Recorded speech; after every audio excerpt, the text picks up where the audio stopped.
Hello friends, welcome to my best light company. আজকের ভিডিওতে 12 watt inverter bulb তৈরি করব। তো সম্পূর্ণ ভিডিওটা দেখতে থাকুন। প্রথমে একটি বডি নিয়ে নিলাম, তারপর একটি 12 ওয়াট ইনভার্টার বাল্বের পিসিবি বোর্ড নিয়ে নিলাম, তারপর একটি 3.7 ভোল্টের ব্যাটারি নিয়ে নিলাম, তারপর কিছু তার, তারপর একটি গ্লাস নিয়ে নিলাম আর একটি ক্যাপ, এবং সবারই শেষে নিয়ে নিলাম একটি প্রিমিয়াম কোয়ালিটির বক্স। তো চলুন শুরু করা যাক।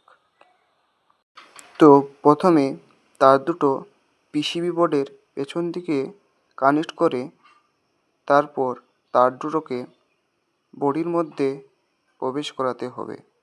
বডির মধ্যে প্রবেশ করানোর পর অতিরিক্ত তারকে কেটে ফেলে দিতে হবে, তারপর কেপে প্রবেশ করাতে হবে তারটিকে।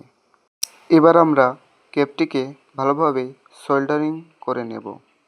এরকমই নিত্য নতুন ভিডিও পেতে আমাদের চ্যানেলটিকে সাবস্ক্রাইব করুন আর কমেন্টে বলে যাবেন ভিডিওটি কেমন লাগছে। সোল্ডারিং হয়ে যাওয়ার পর কেপটিকে আমরা পাঞ্চিং করে নেব। তারপর ব্যাটারিটাকে বডির মধ্যে ভালোভাবে আটকিয়ে পিসিবি বোর্ডের সঙ্গে কানেক্ট করে নেব। তারপর পিসিবি বোর্ডটাকে বডির মধ্যে ভালোভাবে আটকিয়ে ওপরের গ্লাসটা লাগিয়ে নেব। তারপর চেক করে দেখে নিলাম লাইট ঠিক আছে, তারপর প্যাকেজিং করে নিলাম। তো আজকের মতো এই পর্যন্ত বন্ধুরা।